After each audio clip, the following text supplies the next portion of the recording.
Si Polyphemus ang isa sa mga pinakakilalang Cyclops na sikat sa pagiging higante na may isang mata lamang at matinding kapangyarihan. Pero hindi siyang isa sa mga orihinal na Cyclops na mula kila Uranus at Gaia. Sinasabing si Polyphemus ang isa sa mga lesser thought of Violet at hindi ganoon katalinong Cyclops. Alam nating isa lamang ang mata ni Polyphemus dahil nga isa siyang Cyclops. Pero marami ang hindi nakakaalam kung papaanong nawala ang kanyang paningin. Sa videong ito, ikukwento natin kung papaanong nabulag si Polyphemus at ilan pang impormasyon tungkol sa Cyclops na ito. Kaya't halina't samahan niyo kung tuklasin ang kwento sa likod ng mitolohiyang ito.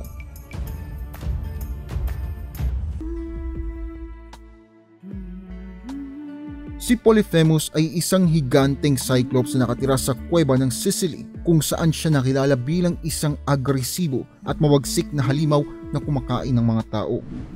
Sa kasagsagan ng panahon sa timeline ng Ancient Greece, isa siyang bihasang mangingibig na laging bigo at isang musikero pero sintunado. Nagigets niyo na ba ang pattern?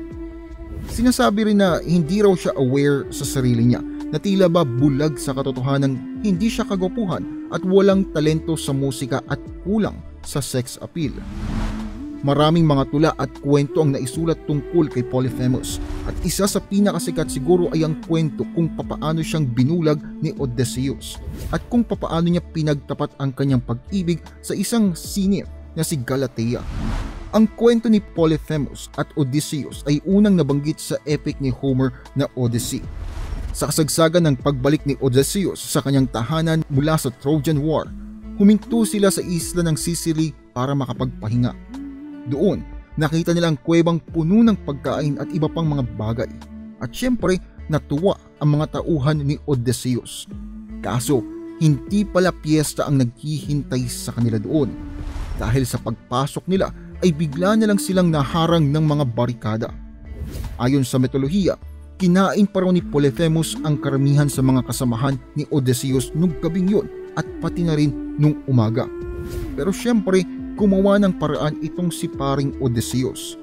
Napainom niya ito ng wine na may matinding amats. Nang tanungin ng higante kung ano ang pangalan ni Odysseus, ang sabi niya ay Nobody.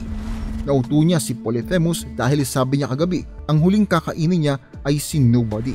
Kumbaga, ang ibig niyang sabihin ay wala siyang ititira dahil lahat ay kakainin niya pag nagkaroon ng pagkakataon.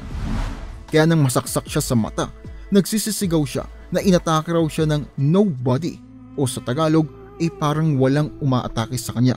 So hindi siya pinansin ng ibang mga Cyclops.